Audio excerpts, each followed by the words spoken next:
Good evening. Welcome back to the show. It is Saturday, the 14th of December, 2024. We're privileged to be here this evening at True Oldies FM in Palm Beach Gardens, Florida, where we're now streaming on the iHeart app. I just want to remind everybody tomorrow is day 2 of the 15th annual Holiday Home Show. We were out at the Boynton Beach Mall today. Good crowds will be out there again tomorrow. A lot of Christmas traffic out there. You want to stop through. Have over 40 to 50 vendors there again tomorrow. With us this evening is Rebecca Acosta, Dr. Rebecca M. Acosta. She's with Natural Primary Care. The address is www.naturalprimarycare.com. Her direct number is area code 941-209-8105. She is a representative of SOMA. That's the Florida State Oriental Medical Association. And I want to talk a little bit about building longevity with acupuncture and nutritional medicine. I want you to get into that. I know that we did an interview with you last week. I kind of want to pick up where we left off and I'll give you the floor so you can go ahead and educate the listening audience. And it's great to have you with us again this evening. Well, thanks, Rob, and thank you so much for having me. And I know, we didn't quite finish all the information last time, so let's see if I can pick up where I left off. And again, I'll just go over, I'm an acupuncture physician in Sarasota. I've been doing targeted nutritional medicine. I just kind of took a veer. I do acupuncture. It's a great medicine. And I just kind of specialize more in blood chemistry and genetics, working with DNA methylation. But, we were talking about, longevity and building optimal health. It's such a big topic right now. We're following some of these millionaires who are just spending gobloads of money in trying not to age. And I think maybe beyond that, it's, for me, my goal is, how do I have a long, healthy, meaningful existence, make a good contribution to my community and those around me, and make a quick exit? My goal is not to go into decline, not to end up in memory care, not to end up in a nursing home, and not to have my kids basically change my diapers. I want to just, live healthy, go quickly. And I think that most of us would agree that's ideal, and that's how we would want to, go.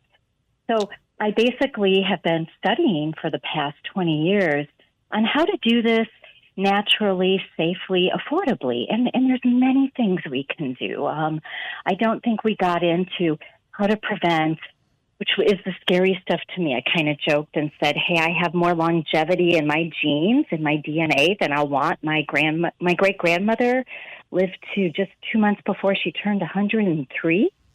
My grandfather, I was just up in October celebrating his 100th birthday. He still lives home alone on the family farm. He's sharp as a tack. He doesn't drive, thank God. But he plants a garden every year. He gets up and he goes outside and he walks every year. He does stuff. He has a little sawmill and he goes in the woods, gets some trees, and does what he's done for probably 70 years of his life or more. So, we have to stay busy. So how do we age-proof our brains? I don't really think there's a pharmaceutical or a medication can do that, but what we do have, we have something called BDNF, brain-derived neurotrophic factor, and we want to increase and optimize that as much as possible. And it's pretty simple. One of the best things to stimulate, optimize BDNF is cardiovascular exercise. We've got to move. You and I talked about how they've been calling sitting is the new smoking. Sitting Correct. For too long, being sedentary is just as harmful as being a smoker. And the research is there. So we've got to move. And it's not that we're not lazy. We've just, these computers have made it. A lot of us work with computers. So we're sitting down a lot. And I kind of make this joke like, hey, 20 years ago, they said, computers are going to change your life. They're going to give you more time. They're going to make things easier. I am still waiting for this day. I agree with you, and it's ironic that you touch on the fact of your grandfather, because you and I shared in the last segment, my mother's originally from Wisconsin. My father was originally from Nebraska. He was a Depression-era farm kid. My mom's father was a farmer. She grew up actually in the city, luckily, but she would go out to the farm regularly. They had a huge dairy farm there. And long story short, my father lived to be 97. My mom's 95, and she's a breast cancer survivor at 88. My grandmother lived to be 104. My other grandfather lived to be 101. And my grandma on my dad's side lived to be 94. And his father died young because of an operation he had, and he died in 59. But it was just like, point being is that generation, because of how active they were and still are, they lived long, prosperous lives because of the hard work that they did and the, eating good food. My father used to joke and say the best food he ever ate was the food he had on the farm. He goes, we didn't have any money, but we ate well. But I just wanted to interject that because what you said is so true about people couch potatoing or not being active. They're sitting at their desk all day and not being out doing anything. That definitely would contribute to not having a real healthy life if you become, I don't want to say immobile, but if you become lazy and you're not doing any physical activity. But I just wanted to interject that. I want to let you get back on point. No, and thank you. And that's a great, point. And we've seen this in previous generations. They had to labor. They had to do hard work. They didn't have these computers and this worldwide access, And the stress, like they had a different kind of stress, but theirs was just hard work. They had an easier life in a way, harder in the labor part, physical part, but maybe easier in the mental, emotional part, I would think, And you touched on it last week. You said this generation may well be the first generation to bury their children from health-related diseases. Yeah, and that came from like a Time or Newsweek article back in 2010. I was just finishing up Chinese medicine school.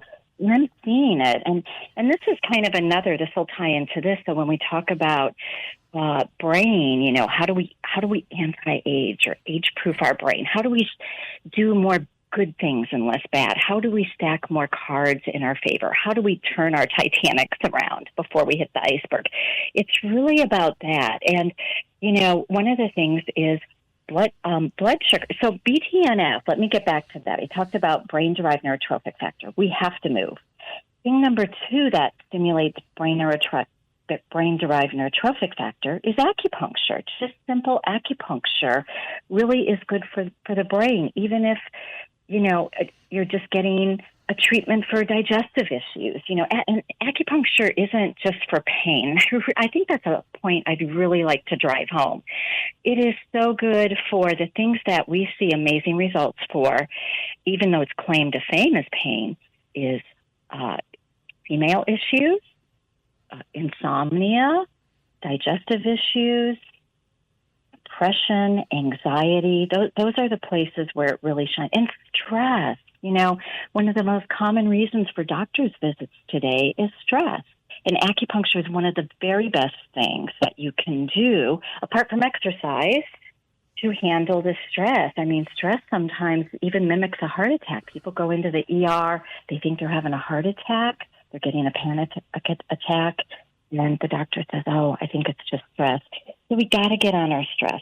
And 2, you talked about your father or grandfather with the food. They ate the best food that came right out of the garden. And I think I mentioned, we have so much processed food. Everything's being shipped in from everywhere else. My ancestors, and yours likely also, didn't have blueberries from Ecuador in February, And we ate locally. We got the nourishment from the food. One of my favorite books, and all the research is saying plant-based diet. We got to eat more plants. That's if you true. Look at, I'm going to have you give your contact information, and then we're going to have you on again next week so we can finish this topic. Go ahead. Oh, thank you. Yeah, you can find me at naturalprimarycare.com. I'm in Sarasota. I do a lot of telehealth for those who are in Florida. If you want to look for an acupuncture physician near you, please, you can find that information on the website www.acupunctureflaforflorida.com. Thank you so much for being with us this evening. Look forward to having you on again next segment, and have a wonderful evening and a great weekend. Hey, thanks, Rob. You as well. Are you looking for a